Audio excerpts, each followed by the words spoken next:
लेकिन लोग उम्मीद कर रहे थे कि इस बार का जो शहीदी दिवस अपना था 23 सितंबर वो आएंगे, लेकिन वो चीज़ें नहीं हो पाई। और क्यों अभी तक ये प्रोजेक्ट लटका हुआ है? अब बीच के अंदर मतलब सब लोग तो एक बार तो निराश ही हो गए थे कि बनेगा कि नहीं बनेगा। तो फिर अब कमिटमेंट तो मेरी थी ना, तो मैंने तो जितना हो सकता था मैंने तो प्रयास किए। एक बार हमारे सीएम साहब का ये भी बयान आ गया था कि भाई पता नहीं मेरे से तो गलती हो गई कि इंद्रजीत सिंह से अनाउंस करवा दिया। तो मैंने कहा यार अब ये चीफ मिनिस्टर साहब ही अगर अगर अगर अगर अगर हथियार डाल देंगे तो कैसे आगे सिरे चढ़ेगी। मैं ये सोचता हूँ कई बार कि मैं इलाके के लिए करता हूँ, कुछ लोग उसको उल्टा सोच लेते हैं कि 23 सितंबर को इंद्रजीत सिंह क्यों नाम लिया, 24 को हो जाता, 25 को हो जाता। क्योंकि ये ना होना हमारी पार्टी के लिए बहुत भारी समस्या है। बात मेरे लिए तो खैर छोड़ो, ये पार्टी के लिए बड़ा नुकसान हो जाएगा। चलिए एसवाईएल के मुद्दे से एम्स के मुद्दे पर आते हैं। राव साहब, ये घोषणा हुए लंबा समय बीता, काफ़ी मशक्क़त की, लोगों ने आंदोलन किया, एक धरना समिति चली, फिर आपने भी प्रयास किए और हाल ही में कुछ दिन पहले आप प्रधानमंत्री नरेंद्र मोदी से मिले थे और आपने ये जानकारी दी कि उनको आपने इन्वाइट किया है एम्स के शिलान्यास के लिए। लेकिन लोग उम्मीद कर रहे थे कि इस बार का जो शहीदी दिवस अपना था 23 सितंबर वो आएंगे, लेकिन वो चीज़ें नहीं हो पाई। और क्यों अभी तक ये प्रोजेक्ट लटका हुआ है? देखो ऐसा है कि इस प्रोजेक्ट के लिए मैंने सोचा था, बावल की रैली हुई थी 14-15 के अंदर, मुख्यमंत्री उस टाइम के ऊपर हमारे स्टेज के ऊपर थे, उस टाइम तो मेरी ठीक ठाक थी उनसे। तो मैंने रिक्वेस्ट करी कि जी इसको हरियाणा के अंदर सिफारिश कर दो, क्योंकि केंद्र सरकार की मुझे नीतियाँ पता हैं कि हर स्टेट के अंदर वो एक एम्स खोलने की सोचते हैं। तो हरियाणा के पास एम्स तो है नहीं, तो सिर्फ वो बादशाह था कैंसर इंस्टीट्यूट। हाँ, वो बाद में बाधा भी बना कि एम्स का तो ऑलरेडी है तुम्हारे पास वगैरह वगैरह। तो मैंने कहा हरियाणा का भी तुम ट्राई कर लो। तो मैं उसको कही तो उन्होंने अनाउंसमेंट कर दी।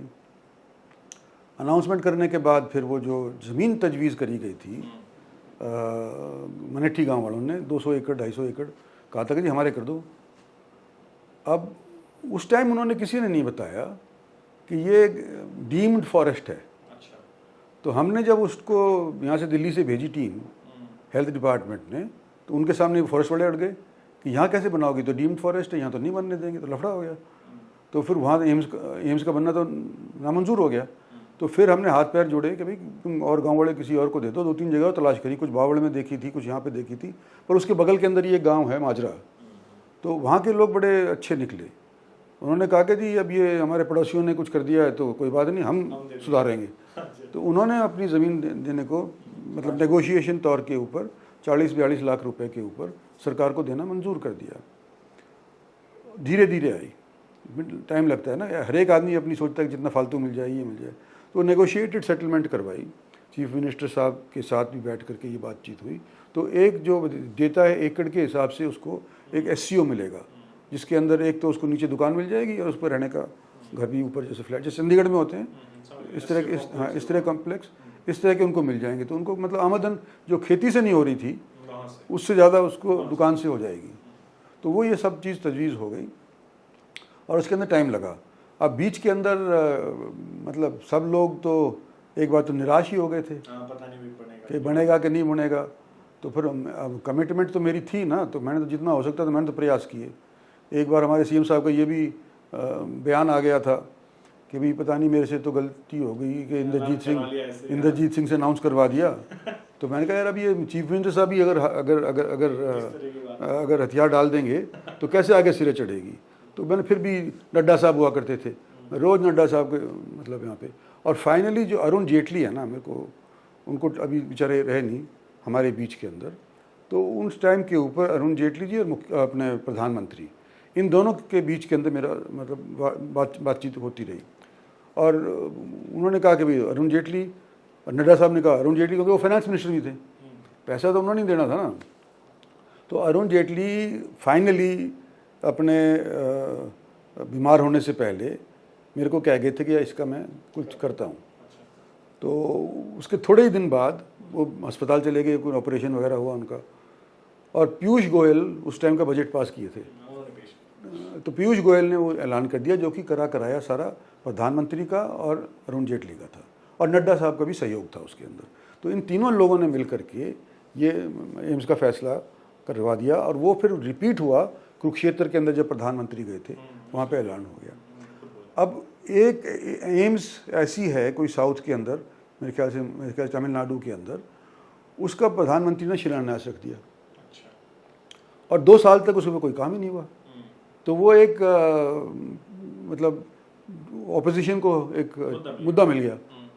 तो अब उन्होंने अब ये हुई तो सारी चीज़ें प्रक्रिया होने के बाद पीएम ने हाँ भी भर ली और फिर बोले कि जी समस्या क्या हो गई कि भाई तुम्हारा कॉन्ट्रैक्टर तय नहीं हुआ है अभी तक। 10 सितंबर को कॉन्ट्रैक्टर तय हो गया, टेंडर फ्लोट हो गया। अक्टूबर के आखिर तक ये कहते हैं कि कॉन्ट्रैक्टर तय हो जाएगा। कौन होगा कौन नहीं होगा तो मैं नहीं जानता, लेकिन ये हेल्थ मिनिस्ट्री वाले कहते हैं और हमारे जो मंत्री जी हैं वो कहते हैं कि जी हम अक्टूबर तक इसको पूरा कर देंगे, उसके बाद प्राइम मिनिस्टर को बुलवा लो। तो 23 सितंबर का जो दिन था वो मेरी तरफ से था, तजवीज़ हुआ था, क्योंकि वो उस टाइम के ऊपर हम चाहते थे कि नारनौल का जो शहीदी स्मारक है उसका भी शिलान्यास हो जाए। वो भी बकाया था ना। अम्बाला का तो बन गया, हमारा यहाँ का नहीं बना। 8-10 साल हमारी सरकार को हो गए तो वो बन गया, ये नहीं बन गया तो वो भी लोगों को नसीबपुर के अंदर। तो लोग उस बात पे भी खार खाते हैं कि हमारे साथ क्यों हो रहा है ये, अम्बाला में क्यों बन गया और हमारे क्यों नहीं बना। तो मैंने 23 सितंबर तजवीज़ किया था, हो भी जाता अगर वो कॉन्ट्रैक्टर मिल जाता हमारे। अब मैं ये सोचता हूँ कई बार कि मैं इलाके के लिए करता हूँ, कुछ लोग उसको उल्टा सोच लेते हैं कि 23 सितंबर को इंद्रजीत सिंह क्यों नाम लिया, 24 को हो जाता, 25 को हो जाता। तो हो सकता है कोई लोग 16 नवंबर को भी अड़चन डालें। अच्छा, 16 नवंबर को तो लड़ाई हुई थी, 23 सितंबर तो उनका रात तुलाराम का, हाँ, तो 16 नवंबर को लड़ाई हुई थी नसीबपुर के अंदर। तो मैं अगर 16 नवंबर का नाम लेता हूँ तो हो सकता है कोई यूँ कहे कि जी 17 का कर दो, 18 का कर दो, 20 का कर दो। मैं कहता हूँ किसी दिन कर दो, प्रधानमंत्री एक बार वहाँ पे आ जाएं, किसी भी तारीख पे कर दो और हम उसी का मतलब इलाके का मतलब जो वो है रुझान, उसी के मार्फत से हम बीजेपी की तरफ और हमारे इस की तरफ निकाल देंगे। क्योंकि ये ना होना हमारे पार्टी के लिए बहुत भारी समस्या है। घात मेरे लिए तो खैर छोड़ो, ये पार्टी के लिए बड़ा नुकसान हो जाएगा। जितने ये सीटें 10-12 हमारी सीटें जो और वन साइडेड होकर के बीजेपी की तरफ जाती हैं, इसमें बाधा पड़ जाएगी।